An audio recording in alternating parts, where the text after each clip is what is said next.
Greetings, nerds. This is SNN Nerd, and tonight we are back talking all things Infinity War with some real OGs of this podcast. I'm your host, Sarah Belmont, and with me, as always, is the man behind the scene, our Mr. Producer. I did it in one take, Will Polk. Yay! Congratulations. That's good. Thank you. Yeah. Thank you. I'm doing well. Thank you. Yes. I don't appreciate being called out on that in front of our guests. So, especially because he used to do this. But here's the thing, Sarah. You always get it on one take, so that's why I was just messing with you. I always do, except for all of those times when I didn't. Yeah. Which Hashtag sensitive Sarah. Hashtag I didn't introduce you. How dare you? Pacing Pete, everyone. Pacing Pete. What's up, guys? What's up? It's good to be here with you guys. By that, is it okay for me to say that? Yeah, of course. Yeah. It's still my Twitter handle. I haven't changed anything, so yeah, it's still the same thing. Yeah, well, it's good to actually pod with you because I think it's the first time. Yeah. I've listened to you guys that for a while. So yeah. Good to finally get that done. Yeah, definitely. So I'm looking forward to being with the master tonight. So you guys are too kind. I'm as I always say with Neil Peart from my favorite band Rush. I'm always the new guy. So yeah, it only took 10 years for the MCU to build a cinematic universe, and then Pete is just like, I want to pod again, guys. Please let me be on the show, please. Please let me in. I'll give you a stone. I know where the soul stone is. Please. I'll sacrifice what I need to. Please. I don't know. I'm pretty sure they found all of the stones. I think they checked that box. I don't know. I foresee a Willy Wonka thing where they faked out the golden ticket and it's still hiding somewhere. No, I'm just kidding. I was really scared there as soon as you said Willy Wonka. That freaking Johnny Depp. He better not. See, I have not No. spoiled my eyes. I'm referencing clearly the... Referencing clearly nothing. I'm trying to scratch you here. Okay, there we go. All right. Sorry, guys. It was really anticlimactic. No, I just I thought Thanos snapped his fingers. I thought you faded away. I know. Which sucks because have you guys checked out that site, If You Survive Thanos or something like that, where it tells you if you survived and I died, I was sacrificed for the greater good. Apparently, that's what they tell me. So. Yeah, I've been if it's a Facebook widget thing, I've been afraid of those ever since forever. So. Well, if you died and you're talking to us tonight, wouldn't that mean that we also died? That's a good point. Yeah. We're all in the Soul Stone right now. I guess we are. Yeah, you guys, all right, let's just get into this. I mean, enough. I don't know anymore. I have no words. Off the rails, per usual. Yeah, damn it, Pete. I come back and everything goes to hell. Sounds about right.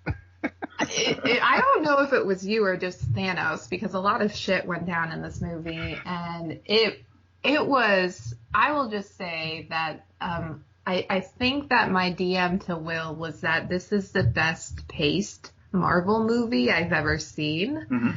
And I found, the more I think about this movie, I haven't seen it a second time, but I will, is that it was so well paced that even the slow moments I didn't mind, because you have Thanos, who they introduce right away. Really good job with that introduction, really strong and powerful. And he immediately goes after the stones. And so while he's trying to find the stones, you realize that the Avengers have some of the stones, although we already knew that. Right. And so they're on the defense while he's on the offense. And so that's how you're able to move throughout the story with all of these different storylines, but they all have the same purpose. And I think that's really the masterful part of this, how they were able to accomplish that with a single narrative, because it's definitely told from Thanos' perspective. Mm-hmm. but still cover so much in such a short period of time. Yeah. And those are my thoughts. Yeah.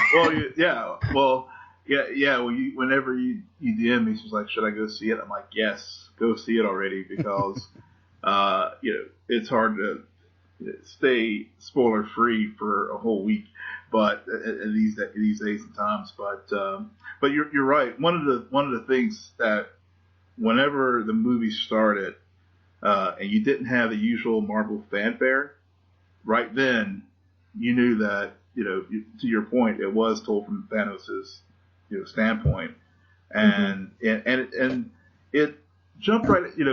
What I liked about it was it jumped right into the story. There was it just basically assumed that you as an audience member, you know all what's going on at this point in the story. So it really did just jump right into it, very dramatically, with the demise of two of Asgard's Thanos, with Loki and Heimdall, and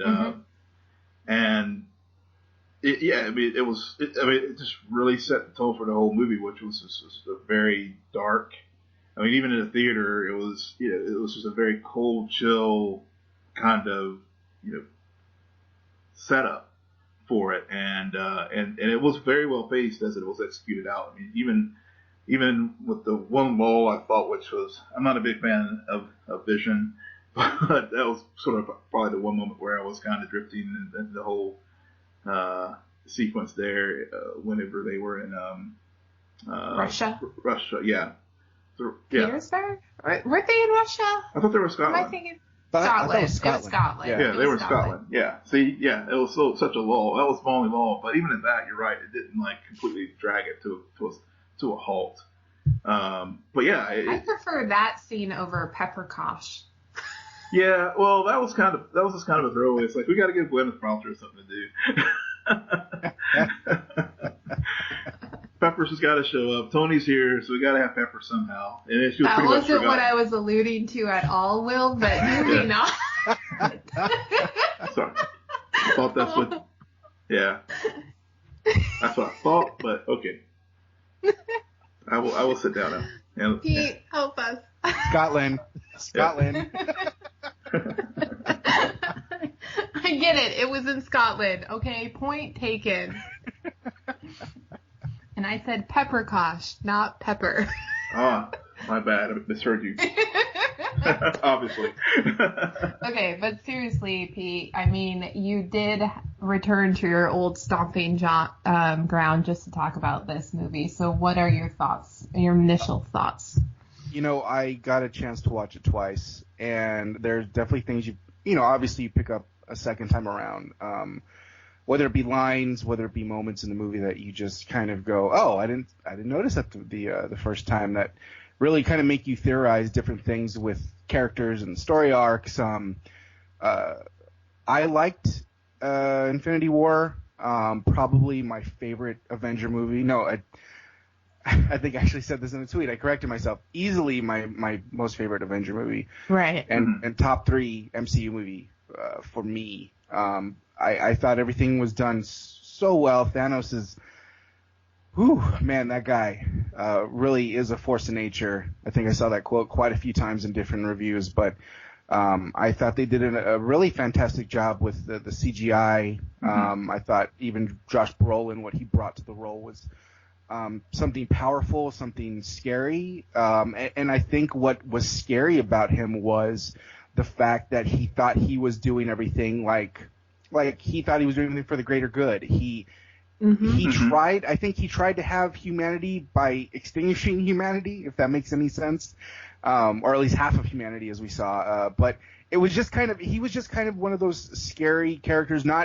Physically, he's imposing, but just in the fact that, just in his end game, what he was trying to do. And I mean, he wasn't like some sadistic, Joker-esque character. Like when, for the moment, Scarlet Witch destroyed the I'm forgetting the stone that Vision had in him. Do you guys remember? Isn't it the Mind Stone? The Mind Stone? I can't remember. Is it the Mind? I think that's right. Mind Stone. when she destroys it, he doesn't. At least in that moment, we're thinking, oh, it's over, and he walks up and he sympathizes with her, and and that was kind of. I didn't think it was weird. Right. I thought it was like really good. It was a really good move to show that side of his character, because it shows that he's not. I think in the comics he's known as the Mad Titan, and he's just this crazy person. But in that moment, he didn't seem crazy at all. Obviously, he knew he was going to use the Time Stone to reverse everything in that moment at the same time. But it was just a different side of a villain that you don't normally see. Like, when they don't get their way, they don't, like, most of them go crazy or ballistic or something and, like, kill everyone around them. He didn't do that at all. He kept calm, he kept his composure, and it was just, like, I thought it was a really good scene, even though I thought it was, like, it was just kind of odd to see that, but it was really well done, and I think that is all credit to the way they wrote that scene and Josh Brolin, the way he delivered those lines. Okay. I mean, to go off of your point, Pete, like, there's actually a few scenes like that where you have, and we see this in the trailer even, with Captain America and Thanos, and Captain America has the gauntlet, and there's that look that Thanos gives him of, like, I'm impressed by you. Like, I'm not mad. I'm just thrown off because I didn't think anybody could do that. And then there's also another scene between Thanos and Tony Stark where even Thanos is beating Tony down and it's just like, I hope they remember you. Mm-hmm. And he likes the competition. I think he was very intrigued by it, but he knew at the end of this he would still win. And so there was this confidence in everything he did throughout this movie. Mm-hmm. Yeah. No, and that's totally, almost more menacing than, like, a Joker character, because the Joker's just, it's like this fear of the surprise, but with Thanos, it's more of the fear of what he's already strategically plotted out. Yeah. Mic drop. Sorry, I was leaving that open because it's to let Will talk. Yeah, I mean, y'all both have raised, like, great points as far as his motivation, and I really don't have much more to add to that, because what we've seen just in the last two movies in the MCU with Infinity War, and then also with Black Panther, with Killmonger, is you have two villains who have.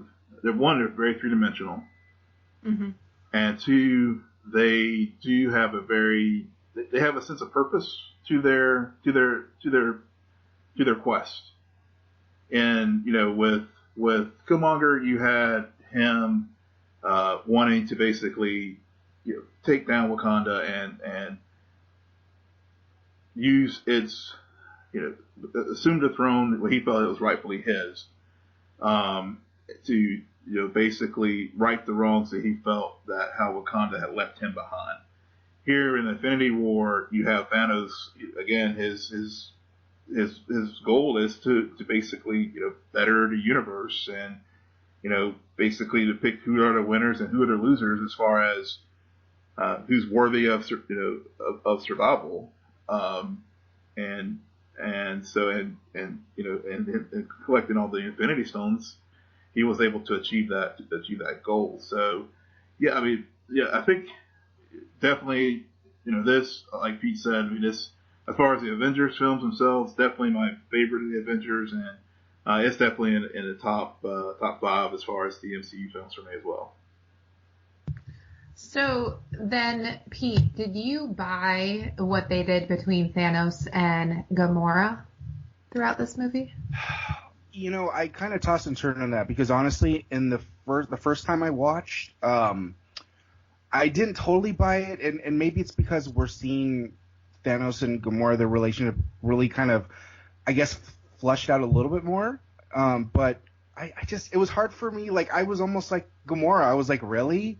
Like, when he turned around and he had a tear, I'm like, really? I mean, this is a guy that's just, like, hell-bent on destroying, like, the universe, and just, like, he thinks he's God, and he's going to do what he wants, and he has to sacrifice the thing he loves. And Gamora's, like, well, you don't love anything. And I thought that was such a great scene. And when she turns around, I mean, that was my exact reaction. I was like, really? Like, you really love Gamora? I mean, and I think, you know, watching the second time, I think maybe it helped me understand it or at least feel a little bit better about the scene and how that whole relationship played out, and obviously leading to when Thanos throws Gamora off and sacrificing her for the Soul Stone. But I think at first I didn't really buy it. It was hard for me just because we're just being introduced to Thanos, and I get that we get the backstory of him and Gamora and how, you know, he basically kidnapped her and took her away from her family and her people and killed half of them. But I mean, it was a little bit hard to really buy that in the beginning. I guess, like I said, the second time, I think I bought it a little bit more, but I still lean a little bit more towards, like, I guess, because we've only seen Thanos from afar, and just he's more about the stones, and to see him make that sacrifice when, you know, we didn't know what he was going to sacrifice, it's still, to me, I don't buy it, but I buy it a little bit. I don't know if that makes sense. Like, I'm not fully there. I'm not fully on board with that. I think part of it too is, I mean, Gamora hasn't been a fully fleshed out character in some regards. I mean, even in the Guardians, I mean, there was a little, you know, it was mentioned and touched on, but I mean, she's been more of this kind of a foil for Peter Quill, and so it was. I had that same kind of reaction as far as, like, it thematically, I saw it and what they were trying to do there, but I did feel a little. I did feel like it was a bit of a forced emotional response, you know, in particular when he cried. But for me, it was almost like it was a cynical tear. Like, and they say I'm the cynic. When he did that, I don't know if he was crying because he was that he was doing the sacrifice, or just crying that, you know, just overwhelmed with, like, this is really happening, and I'm going to achieve this evil goal of getting the Soul Stone, you know, one step closer to, you know, achieving this goal. So I don't know if that tear was motivated by sadness of having to sacrifice her. It was maybe it was a tear of something else. Yeah, the more I'm right there with you both, where I go back and forth on this all the time, and I really want to see it a second time just to try to look more closely at not just the scene where he makes that decision, but her scene where she actually believes that she killed him. And you see that rage of emotion after she accomplishes what her objective has been, only for him to then change reality and be like, haha, you're wrong. And I actually, in that moment, I bought fully into that relationship because, and you guys know how I love bringing up TV shows and comparing things. It reminds me a lot about Mr. Robot and the father-son dynamic there, where I love you, but I hate you for everything you've put me through, and that, like, antagonistic relationship that can occur, especially between somebody who you're not biologically related, but it's more that you found me and you did prepare me for life, but in the worst way possible. And so I hate you, but I love you. And then if I skip over the scene where he sacrifices Gamora and go straight to that end where he does accomplish what he wanted to, only to find himself facing the little girl he saved. And I think that is much more of a telling scene about his connection to her, because my dad tells me it all the time. Like, no matter how much you grow up, I will always see you as that little girl. And I think it's very telling that he doesn't picture Gamora as we know her, but he pictures the girl he found way back when. That's a good point. Yeah. I didn't even think about that, but that's a really, really good point. And also, just to add on to that, like, I think, you know, like I was saying, like, I was tossing and turning over really, like, buying fully into that relationship and buying into that scene. I always think back to when they're at Nowhere and when she stabs him in the neck, and obviously he set all that up on purpose to draw her in, but she's like completely breaks down at the moment when she thinks she's killed Thanos, and those tears aren't of happiness, obviously. No. So that does I guess you could say show maybe she had some love for him, and maybe in some way. So I just thought of that right now. Maybe there's something to that. So that maybe that's why while I'm on the fence, there is a reason to where I would buy that relationship. Also with what you said too, Sarah. Yeah. Good job, Pete. I felt like you were waiting for us to be like, good point. You're gonna cook now? No. No, it's interesting how when we started talking about Gamora, it was immediately said that she hasn't been fleshed out, even though we've had 2 Guardians movies. And yet she is not only in her relationship with Thanos, but also in her relationship with Peter Quill, one of the more controversial, might I say, points about Infinity War, because Peter Quill, you screwed up there for a moment. I mean, you think? I don't know, Will. How bad did he screw this up? Oh, let's see. There's bad, and there is. Yeah, he fucked everything up pretty bad. there's no. Yeah. Yeah, Peter. But in a way, I have a lot to say about this. I can't wait. Yeah, in a way, he doesn't surprise me that he did. I mean, from the moment that Thor, when he first found him, it was just 2 alpha dogs, and throughout he was always competing for that I'm the top dog here, and it was it was the Peter that we saw, we've seen throughout from the Guardians. He's a very emotive, very acts from the gut kind of individual. So, and that and it was used against him to basically screw everything up and allow for Thanos to regain control of the situation. So, he pretty much messed up. But one last point on Gamora before we move on. I want to, in some regards, maybe, given that she wasn't have established that, maybe even though she was a little bit of a thin character before, I think that this movie pretty much filled in a lot of the gaps that we've had as far as her backstory and the emotion that she and Thanos had between each other. The more we talked about that discussion, but yeah, getting back to Peter, yeah, there's no rebuilding to start the spaceship this time. Oh, well, you never know. I mean, we have an Infinity Gauntlet to put to use. Like, anything can happen if this movie proved it. All right, Pete, what about you? I don't know if this is a hot take or not, but I see you guys are on the side of not happy of Peter, and I understand that, but I don't blame him. In that moment, he's extremely emotional. Obviously, this is, he knows he doesn't know Gamora's dead yet, but he knows that he has Gamora in some way, and then Nebula kind of kickstarts this whole thing when she goes, "What did you do with that with Gamora?" And no. Now I can't remember the dialogue, but the way Nebula words it obviously gets Peter going, like, "What happened to her? What did you do to her?" And that's when he goes, "I had no choice." And he's like, "No, you had a choice." And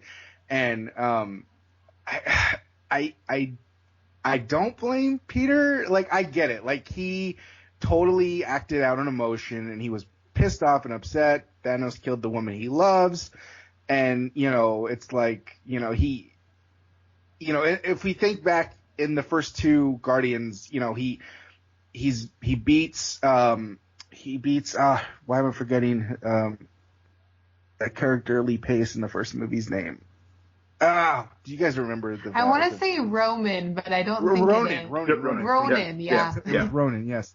You know, he had like this like vision of his mom, and you know, it's Gamora, and it's everyone all kind of banding together because he's got the stone in his hand, and so it's just like it's like a moment when he thinks he's gonna die. He has his mom kind of popped in his head, and then he kind of just gets this last boost of emotion that puts him over the edge that helps to defeat Ronan, and then, you know, he's got the whole thing with his father. So Peter Quill is a man that is completely built on emotion because of what happened as a child, what he's been through in the first two Guardians movies. So in that aspect, I was not surprised at all that he just went crazy and kind of screwed everything up in that moment. But I don't necessarily blame him. I mean, I guess if we're gonna blame him for that, we should blame Doctor Strange for giving him the time stone, but that's a whole other conversation we'll get into in a bit. But, you know, I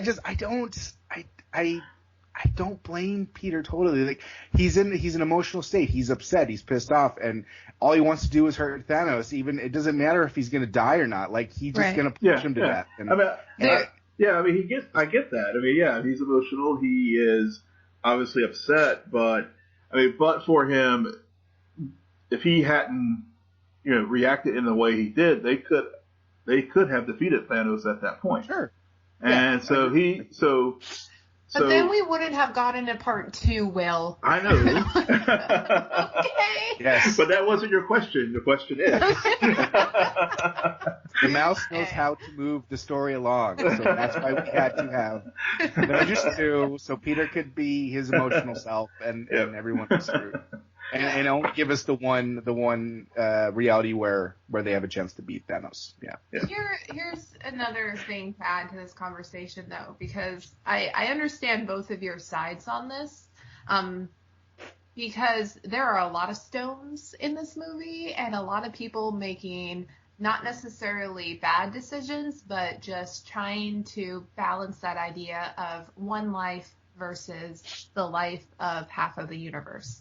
So how do you, because while you have this Gamora, Peter Quill, and Thanos drama going on, back on Earth, you have a lot of that debate centering around Vision and Scarlet Witch, where Scarlet Witch, she basically postponed the inevitable. And they could have easily destroyed that stone a long time ago, very early on in the movie, but she refused to let Vision die. So I think if you're going to place that blame on Peter, you should also place it on Scarlet Witch. At the same time, I think why everybody is quick to blame Peter is because, I'll admit it, that romance is a bit thin. Meanwhile, I buy into Scarlet Witch and Vision for some reason a lot more. Even though this is the first time we've really seen them romantically involved, right? It doesn't matter. There's something about it. It was teased. But humans seeing a robot right there. But there was something. I think it was more the power that they allowed her to demonstrate throughout this movie really sold me on her. And so the fact that she was motivated by her connection with Vision, and I did watch most of Age of Ultron earlier today, so you saw the seeds in that movie as well about the intrigue and the kind of the start of something.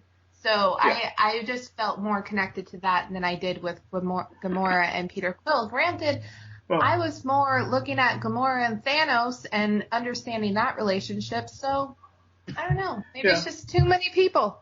Well, I think I see your point. I mean, because not only was it started in Ultron, but also fleshed, even explored further in Civil War with Vision and Scarlet Witch. So. By that point, so their romance made sense. Your point is well taken that was another fault point in the story where things could have ended if they had just not allowed love to, and emotion rule the day. But again, it's one of those things where, everyone had to make, one of the things that these films have done very well when you look at the story as far as the Civil War, as far as, making choices for the greater good. Mm-hmm. And because in that one, it was the Accords, the Zarkovia Accords. All the metas basically sign on to this. You're going to have to be subjected to, rules. Metas? Well, this isn't Central City. Well, I know, but they are, This is where we need like the whole. Are you from the DC universe from Deadpool exactly. line? Yeah, exactly. I was just using it as a shorthand. I don't want to say superheroes, okay? But all of the gifted. Yeah, or the gifted, yeah. Yeah, but that's one of those things that's been woven throughout the big stakes movies between Civil War and this one, and is that it's that choice that our heroes have to make, and begs the question, are they the correct ones to do it, or should some other body be the ones who makes those choices for them? I view Infinity War as showing the world or the universe that, you don't want anyone restricting these people's powers because of the possible threats that are in the universe. Like, no. I don't think so. Well, I bring them up because, I can't remember the actor's name. Those people show up again here in Infinity War. What's General? And then immediately dismissed. Yeah. I know what you're talking about. Yeah. Okay, so we've touched on, I feel like barely any of the story. I mean, we've gotten some places, but still a lot to cover. So we've talked about Quill, but there's some. It's interesting. I really like the on-screen chemistry between Chris Pratt, RDJ, and then Benedict Cumberbatch. I thought that, and Tom Holland, of course. Those four were just comedic gold to me, and I was very intrigued, especially considering I'm not the biggest Doctor Strange fan. So I really liked how, even though his character, I think, reminded a lot of people about Tony Stark, he still, there's just this, he's looking in the mirror and he hates what he sees, but he sees parts of himself, so he's really just self-deprecating. So, I don't know. No. What did you guys think about them? Yeah. I'm with you on that, actually. I say about Doctor Strange especially, because I'm someone who thought very meh of Doctor Strange, the movie, the solo movie. Maybe I need to go back and rewatch it now, and it'll change my mind after watching Infinity War. But actually, Doctor Strange and Spider-Man, those characters, to me, sold me more on those characters alone in the movie than their solo movies did. Yeah. I thought Homecoming and Doctor Strange were just okay. I wasn't super hyped. I know a lot of people went crazy over those movies. But I loved Tom Holland, as Spider-Man in this one, and just, his interactions with everybody was so good. I was feeling bad for him, especially when he initially went up in that little ship that the guy had, I can't remember the bad guy's name, but one of the children of Thanos' character. Ebony Maw. That's who it was. And I felt bad for him because Tony was like, okay, thanks a lot, see you later, and just was go back home, and you hear him yell oh, come on, I just was oh, really? Come on, dude, let him stick around. You might need Spider-Man later on. And so, I really enjoyed his interactions with Iron Man, RDJ, and Doctor Strange. It was such a great, I wish I could, I hope that when the Blu-rays get released, they release outtakes, with a lot of these character interactions, because it would be fun just to watch these guys in rehearsal, watch them pull off these takes, and then there was somebody who was messing up, or I think in like interviews they said like Tom Holland, like maybe it was Tom Holland, I can't remember, but somebody like had the most takes or something like that because they were just like laughing so much during filming. But those guys were so much fun to watch, and actually just to add on to that real quick, I really enjoyed all the different interactions that we had never seen before. And I get it. Like, this is a massive like MCU like crossover. All these movies that we've never seen before come together, and it was just so much fun. I could just like go off the list with Thor and Rabbit and Tree and hey, that's what we called them. Oh my God! But those interactions, I mean, seeing Star-Lord and RDJ like talk, or even Drax and Mantis. Oh my God! So good. I mean, there was so many good moments, great moments in that movie. And they didn't have to necessarily be driven by comedy. Just their interactions and the way they spoke to each other were so well done. Yeah, they were, and I think to get to your first points there about as far as Doctor Strange and the interactions of these characters, I was split as far as one. I was kind of one from one side. I was kind of on Doctor Strange, but I really enjoyed Homecoming. So it was, for me, it was great to see. I've always enjoyed that interaction between Tony Stark and Peter Parker. So so it was just fun to see that again in another film where they're having that banter, and then you throw in Doctor Strange, and I just love the line. It's like, oh, we're using our superhero names, just, I mean, that was a great scene. Yeah, I mean, it's just, it was very natural. I mean, it wasn't, very forced kind of humor. It was just sort of banter, and it just, it just flowed. What is he, your ward? Sorry. Huh? Yeah. I love that line where he's like, what is he, your ward? Yeah, exactly. Exactly. So the pairings, they did. I don't know if it was designed that way when they were writing the script that we were going to pair these particular groups of the heroes off, or just through as they were filming it sort of worked. It's like, maybe we should put Thor with the Guardian.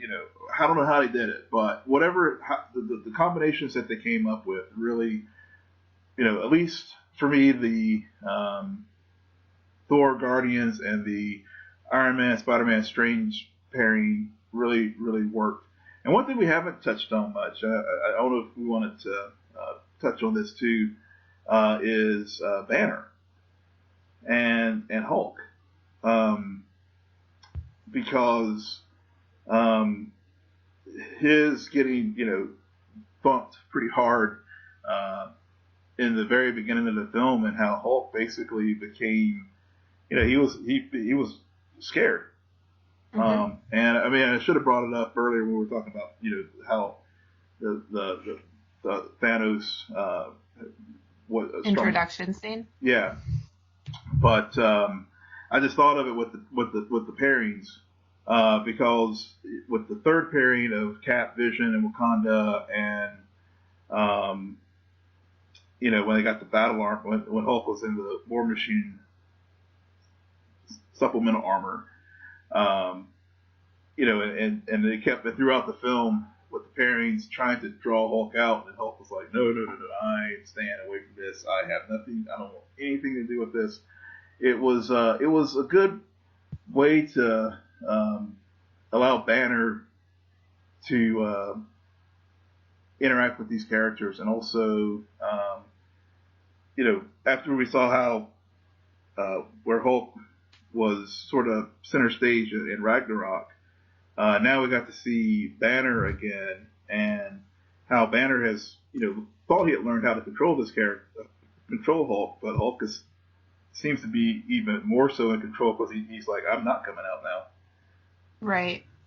It mirrors the first Avengers, because with the first Avengers movie, you're watching it, and Banner, this is our introduction to the new Bruce Banner, and you're constantly wondering what's going on with him, and there's a lot of talk about, well, you want to see my trick, my party trick. I'm always angry and all of that. But in this film, it's more that Banner actually needs the Hulk, but the Hulk is so freaked out and so afraid that he doesn't want to. So it's that before, when we first were introduced to Banner, it was about him trying to maintain control and being considered a threat, and him dealing with that, while you see how much his character has grown into this latest Avengers film, where he's trying to purposely have the Hulk come out, but the Hulk is unwilling to, given the threat that is before them.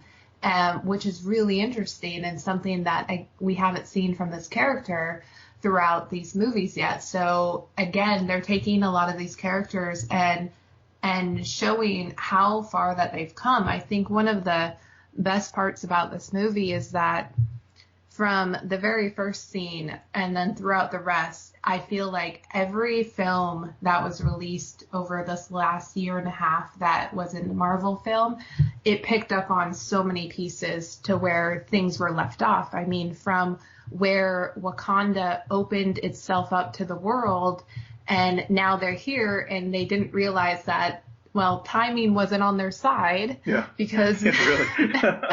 Yeah. No Starbucks for you. Yeah. This is not what we signed up for.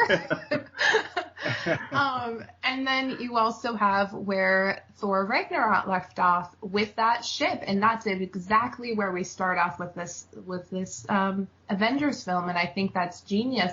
And I think, to go back to what we were saying before about Spider-Man and Tony Stark, I was mixed on it, Homecoming. I had my problems with it, but I love the character. I love the introduction, and I love his relationship with Tony Stark. And they practically predicted how this movie would go for Peter in Homecoming, because Tony was very protective of Peter and the suit, and telling him, if you die, it's on my watch. And there's like this responsibility, and you see that play out a lot more. And I think that's why, out of all the deaths that occur, I felt most connected with Peter Parker's death. Even though they're going to change it. Yeah, that was a brutal scene. It was. Yeah. He's a kid. And I like how scared he was. And you're just like Peter Parker's character has this great ability to put you right where he is, and as a viewer, and you're just like, well, what if that was me? And you get it, because what Will was saying before about like how bad you felt for him when he wasn't allowed to go to space, but then you watch the end of the movie and you're like, he shouldn't have been allowed. Yeah. Tony knew what he was doing. Listen to Tony. But and I just wanted to say too, like, about that whole scene, like, and I've watched all the MCU movies, and I've, felt different ways about all of them, but I don't think, at least for me, I don't think any scene has made me as emotional as it did when Peter's clutching Tony, saying, I don't want to go, I don't want to, like, that was just like, holy crap, like, all credit to Tom Holland on that, because he sold the hell out of that scene. Like, I was like, oh my God, I was just emotionally engrossed in that entire scene. Yeah. And just when he's like slipping away and oh man, even just thinking about it, I was just like, man, that was so brutal, but so freaking well done by Tom Holland. Very, very much so. Yeah. That scene definitely. Yeah. That was the gut punch. I think up until that point, people were fading away, but he sold it. Just trying to figure out how to get into another point. Oh, you know what I wanted to say? This goes back to the scene with Thanos and Gamora getting the Thanos trying to get the Soul Stone. But can I just say that seeing the Red Skull pop out, had to be one of the coolest freaking cameo surprises ever in the entire franchise of these movies, because I was not expecting that, and I think it was a brilliant move to not make him just this throwaway character. He was like the person who led Thanos to the Soul Stone. Yeah. And I thought that was such a good move, because you know, and I don't believe everything actors say, but I remember Hugo Weaving being very, like, adamant, like, I'm never coming back to this role again, like, I'm gone, I'm done, and you could kind of believe that because they never really had a use for him, unless they wanted to somehow resurrect his character for a future Captain America movie, but to bring him into that scene at that moment, I was like, holy crap, like, is that who I think it is? And yeah, that was such a brilliant move that I don't think is talked about enough, but I really, really enjoyed seeing Red Skull in that scene. Yeah. You know that wasn't Hugo Weaving, though, right? Yeah. No. Are you serious? Okay. Yeah, it wasn't. It wasn't him, but He totally sounded like him, though. I thought that was Red Skull. The character, it's the character, but that's not Hugo. Oh, man. Okay, well, then I failed that big time. No, but Seriously? That wasn't Hugo Weaving? Oh, that bums me out then, because I thought that was Hugo. Well, it doesn't take away from that. It does take away, but the point is, so it does take away from, because I know while I was watching the film, and my buddy and I, we looked at each other like, is that Red Skull? I mean, because it was one of those moments where it was like, whoa, talk about like super callback there, because you know after Captain America: First Avenger, it was just sort of like, he ended up going away in the Space Stone, and that was it, you know, and so it was a great callback moment where, you know, I guess it was a nice payoff for fans who have been with this franchise for a decade. And especially because I've heard a lot of speculation about how and when they would bring back Red Skull, because to tie it into that first Avenger film. So I think to include it in a film where nobody suspects it because of just nearly how many other characters are in this version was such a good surprise. And it makes me want to go back and rewatch Captain America: The First Avenger, because I want to try to see if there is more context to why he was there and what the implications may be for Avengers 4, considering that little Easter egg. Because, again, this is just another point that MCU, they don't do these kind of callbacks or Easter eggs for no apparent reason. There's always a reason for it, and there usually are foreshadowing future events to come. So it's interesting. Okay, when we were talking about our favorite pairs, I was not allowed to say one of mine, but I'm going to say it now. Okoye and Black Widow fighting against, what was her name? Proximate Midnight? Yeah, was one of the most badass scenes ever, and I swear, Will, when we did our Black Panther review, I said that's what I wanted to see. Yes, you did. Yes, you did. So you asked, and your wish was granted.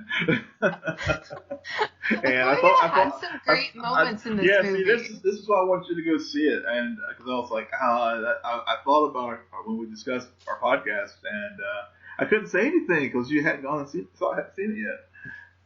Okoye had some like great moments in this movie, from that one to when she sees Scarlet Witch come down and blow like so many of these beasts away. She's just like, why wasn't she down here? Like, seriously, guys? Yeah. And she like gives so much side eye to people. It's so great. I love it. Yes. Yeah. Yes. That is. She does that. She's like mastered the art of doing that. That's how good she is. Yeah. She's mastered that art. Chris Hemsworth is a comedic god these days, because dear Lord, I love how they brought him to the Guardians only for the Guardians to split up. And which brings me to another point, that I think what makes this movie work so much more than the other Avengers films is that there's only one scene where they're actually fighting each other. Mm-hmm. And that is when the Guardians meet Tony and Peter and Doctor Strange. And everything else, they're all on the same side. Yeah. And that's why it's very refreshing, and you're just like, this is what I want, because I want the quips, I want the jabs, but I don't want to see these characters fight, because they could be actually doing what they're supposed to be doing and saving the world. I don't know. Yeah, you're right. You're right. I mean, it does. yeah, I mean, after Civil War and some of the other films where they do have the conflict within the team, it was good to see them, focused on this, focusing on Thanos as far as the threat and not each other. So, Pete, you mentioned earlier that you had some thoughts about Doctor Strange giving up the Time Stone. Oh, well, I mean, it was just more of using it in the whole context of the Peter thing. But, I mean, I think after watching it a second time and really understanding, I didn't catch, I don't know why the first time I didn't catch this, but, when he's doing his whole little, looking in the future, he's looking in the future, and he says, I've looked at however many realities are in the future, and there's only one where we win. And I think that's why he gave up the Soul Stone. I think a lot of people have been kind of saying the same thing. There's only one reality, and in this reality, he had to give the Time Stone. And he had, and obviously, and I think there had to be some connection with Tony to this reality to get him to live. There's obviously all these little moving parts in the one reality where they win, and they big time consist of it has to of Tony Stark living, because I don't think I'm not quite sure Doctor Strange would have gave it up either way, because he'll continuously in the beginning saying, remember, he told Tony, if it comes to you or the kid, I will let you guys die before I give over the stone. But in that instance, he gives over the stone to save Tony's life. So obviously there's going to be some huge moment with Tony in Avengers 4 that is going to allow them to beat Thanos or reverse everything that's going on. I mean, I kind of have a theory, and this is getting into theory spiraling, but I do have a theory as to that whole thing going on. So I don't know if you guys want me to tell about it now or we're getting into that. But go ahead. I was just, my whole thing is this: before Avengers came out, I predicted that either Captain America or Iron Man would die. I just thought this is the it. This is the it for them. Obviously, I was wrong. They both are alive, but I think that there's going to have to be some huge sacrifice made in the second movie. I have a feeling it's going to be Iron Man, and I only say that because of everything that he did going into this movie. Exactly. His entire arc in this thing. He's supposed to get married to Pepper, but he left all that behind, and I get it. He didn't want to see another Battle of New York go down, so he jumps into the spaceship. But everything he's doing is basically motivating him to just risk his life for everything. So that's why I'm okay, if there's a big sacrifice, it's gotta come from Tony. Just because everything leading up to this point and going into Avengers 4, I feel like the writing is on the wall that he's gonna make some huge sacrifice in the next movie that's gonna kill him, but it's gonna somehow be a part of the resurrection of everyone else who died. And of course, when Thanos snapped his fingers, everybody else pre-snap is pretty much dead.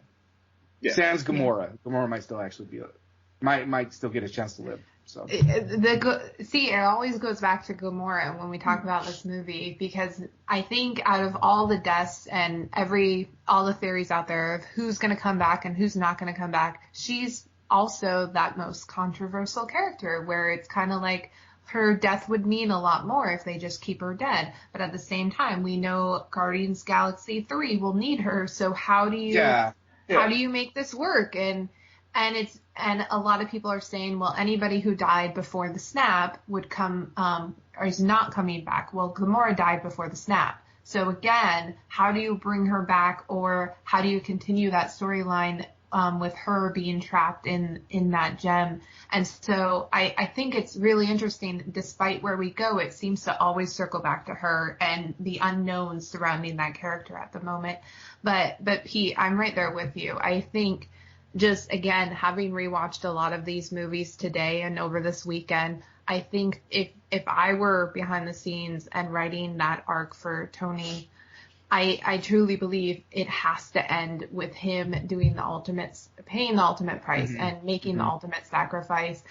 Meanwhile, on the flip side, Captain America, the one who viewers should expect to make that sacrifice, is actually the one at the end of the day who retires. and goes to live off a simple life. And despite me not loving Age of Ultron, they show those fears that both of these characters have about making those decisions in that movie, and that's why thematically it would work so well to have that be the end of their arcs in this whole universe. Yeah, and I think too, I think what made me really think that this is it for Tony too, it reminded me very much of, I don't know if you guys watched The Walking Dead, but I feel like whenever a character is headed for their demise, especially if we're looking back on one of the characters who's died in the past, one of the main characters, they have some sort of moment of clarity, or they have some sort of it's the end of the world and there's these zombies all around, but somehow they're I found peace, I want to be married, I want to have kids. I saw the exact same thing with Tony, and especially in the beginning when he talks about having that dream, when he's like, oh, it was so real, we had a kid, and and she's like, no, I'm not pregnant, but he's doing all these things where it's he feels comfortable and he feels safe, and to me, thanks a lot, Walking Dead, that's the red flag that goes up in my brain. Oh, crap. That means that somebody's going to die, or this character is going to meet their end somehow. No, it's interesting because in that scene, yes, he had that dream and he wants to move forward with Pepper, but at the same time, and she points it out to him, you're still wearing this. Mm-hmm. You put this back. And so there's still uncertainty and ambivalence there to actually putting it down. I mean, that's true. That's Iron Man. Every time we're like, oh, he's finally done with this crap. No, he's not. Because they keep paying Robert Downey Jr. more money. Well, contracts aside, I mean, I thought whenever Tony and Thanos were duking it out, I thought that was going to be the moment for him. But I'm going to take the opposite track, because I think actually it's going to be Cap that ends up making a sacrifice in Avengers 4, and Tony somehow will actually survive the whole. Yeah, I mean, I think your points are very well. I mean, they both may end. I mean, they may just both end phase one with both these characters meeting their ultimate making the ultimate sacrifice and not coming back for any future films. And it would be thematically appropriate for both, for the reasons you both articulated. But I think that with Avengers 4. It'll be just to get to some of the other characters. I mean, in particular, Gamora. I think one thought I had is, there was a lot of shots of her as a little girl, and maybe to do some foreshadowing. Maybe she'll, if she does have a resurrection, it'll be a resurrection like Groot, where she.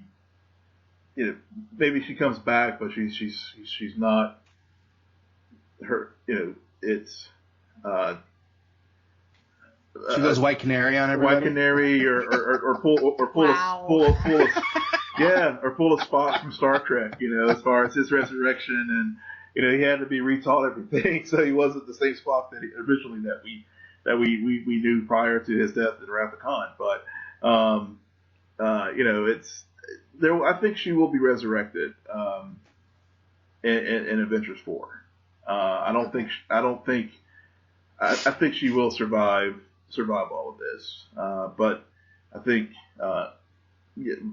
but I think Tony and Cap may both buy the farm for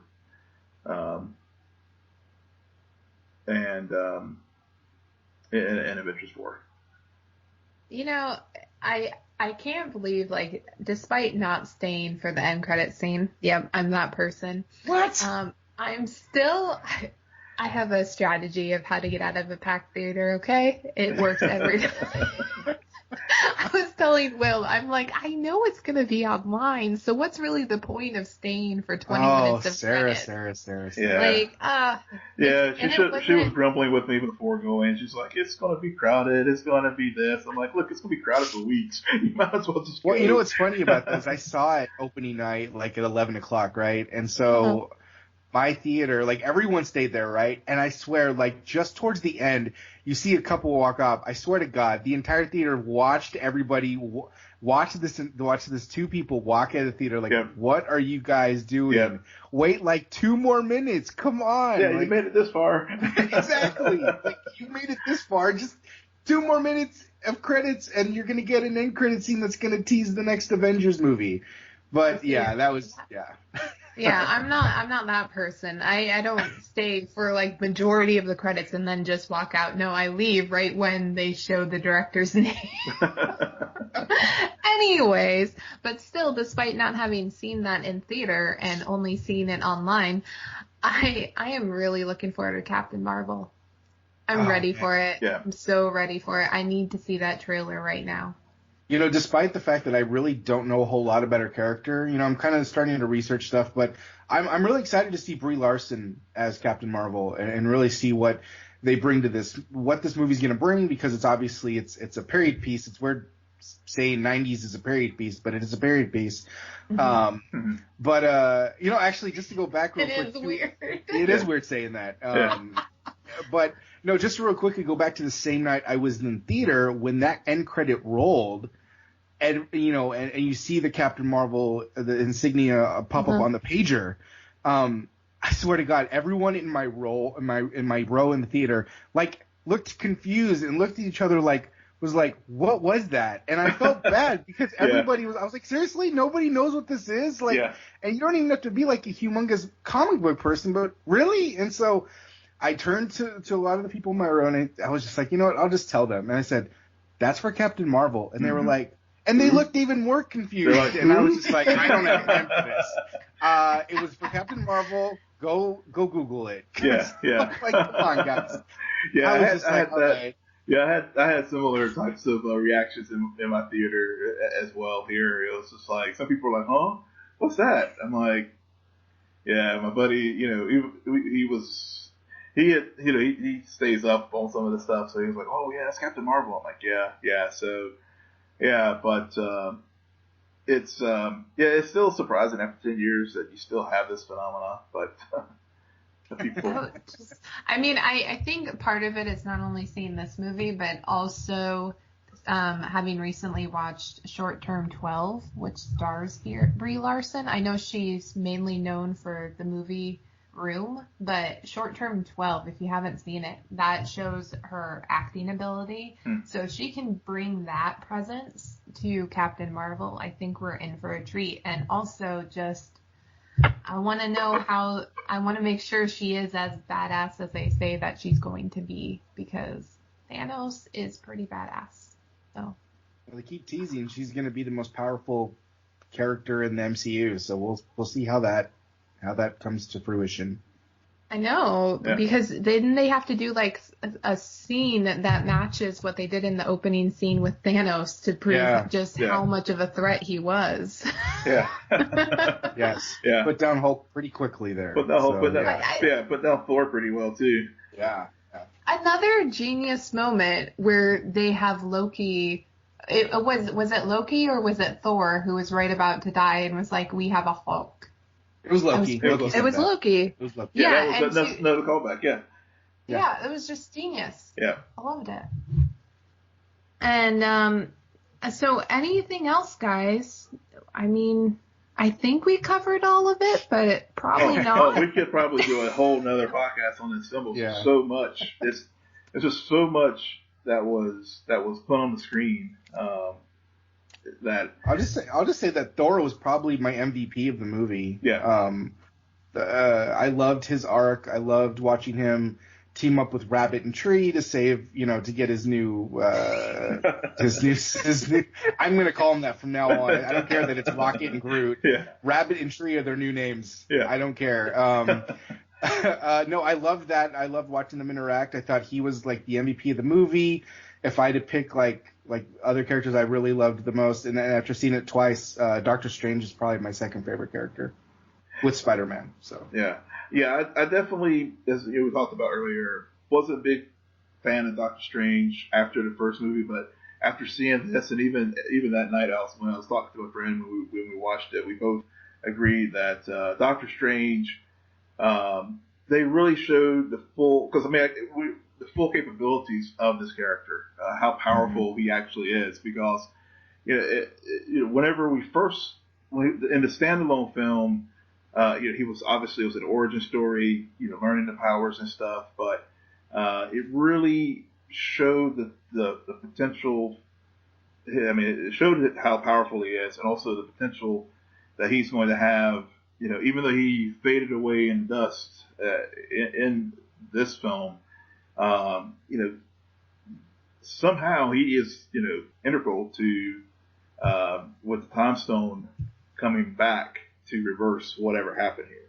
So, and whatever that one scenario was that he saw, that Tony was key to that as well. And maybe how, I don't know if he did something to help him preserve his energy force in the Time Stone or whatever, but I think he's going to have some kind of role in Avengers 4 as far as helping to reverse this, even though he was, disintegrated at the end of the film. Yeah, and I know we're wrapping up, but one character we haven't talked on about at all, who didn't have too big of a part in this movie, but may potentially have a big part in part 2, is Nebula. Yeah. Yeah. There's a lot of theories going on about how she may be the one to actually reverse the lives. Like, I hear Iron Man's name be brought up in the discussion, but I've also heard a lot of talk about Nebula and her importance. And to think about it, I mean, those two characters are both the ones who are remaining on Titan in the closing of the film, and those two characters are isolated from everybody else, it seems. So it's interesting. Yeah, I did have one thing I wanted to say about one thing that did kind of bug me, and it's not like a big thing, and I don't know if anyone feels the same way, but I hate that I know that Marvel has like movies for the next 5 years, because I feel like it kind of cheapened the deaths a little bit of everyone after the snap, because we know there's more Spider-Mans coming. We know there's no more Black Panthers coming. And so, like, while I hated seeing that scene happen and I thought it was really well done, I know these guys are coming back. So I'm like, like I get it. Like, the scene was supposed to happen that way, but I also know these guys are coming back. So it's more of just knowing way too much than, and I think it's just because Marvel puts it out there, and yeah. we know what they're going to do. So as much as I enjoyed, not that I enjoyed that scene, but like, it was a really, really well done scene, and it was emotional. Like, I know these characters coming back, so it's just hard for me to completely get enveloped in the fact that these characters are dead. But Yeah, well, Kevin Feige, he actually addressed that, I think, whenever they were talking about Avengers 4, and basically he said that for Phase 4, we're just, yes, we know Guardians is going to be another film, and yes, we know there's Spider-Man Homecoming, and yes, we know Black Panther, but beyond that and Captain Marvel, we're not going to say anything more, because it could definitely undermine what they've set up with this awesome cliffhanger here with Infinity War. Did while you were explaining Captain Marvel to the people who were sitting in your role, did you happen to tell them that there is a part 2 and they shouldn't freak out too much? That was kind of, no, I didn't tell people that, but I think those people actually knew that there was, the people opening night knew that there was going to be there was Avengers 4 that I think they're still filming right now. But I know there's a lot of confusion over that, and the fact that Marvel dropped the Infinity Wars 1 and 2 thing, which I think was confusing to some, but not to others.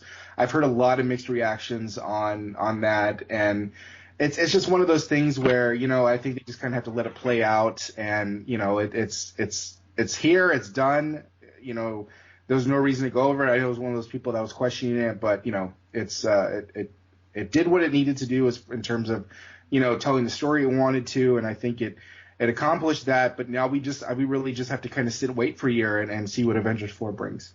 Yeah, I mean, I see your point and I have similar feelings about how it did cheapen the deaths of all those characters, because we know a lot of them have sequels, so why would they die? At the same time, this movie did such a good job of making me think that this wasn't going to be a two-parter. There's so many moments where I'm just like, oh, they're going to actually do this. This is why they're not saying part 1 of 2 anymore, because it isn't. They're going to win.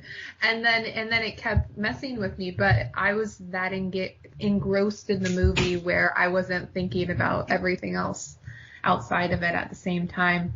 My MVP is Gamora, because I think that she probably had the most to do out of a lot of the characters, and her ties to Thanos and Nebula were just too strong for me. Even though she didn't have probably a lot of the humorous parts, I still think she had a very important role to play in this film, so I'm going to give that to her. All right, so we kicked some names and we took some ass. Yeah, shout out to Mantis. Come on. Man. That was a great line. Mantis and Drax, I didn't care for Guardians 2, but those two are just amazing, and I want a little short film just about them. I agree. Yeah. I've been here for an hour. Oh. All right, Pete, why don't you tell our listeners where they can find you? Well, you can find me on Twitter at PacingPete. I do movie reviews for thegww.com. I'm working on a couple of pieces right now that are not reviews, more opinion pieces and theory spirals. So be on the lookout for those. And it was fun being here with you guys. Are you done? Yes. Will, where can they find you? Yes, it was great having you on, Pete, and you can find me on Twitter at Will M. Polk, WILLMPOLK. And you can follow me on Twitter at SJ Belmont, SJBELMONT. Please follow our crew on Twitter at CNN Nerd, friend us on Facebook, but most importantly, rate, subscribe, and comment on both iTunes and SoundCloud. And you can also find us on the Castbox Android app. Yes, I do use a template, and I forgot to delete that line. I'm sorry. Good night, Geek Out. You're welcome.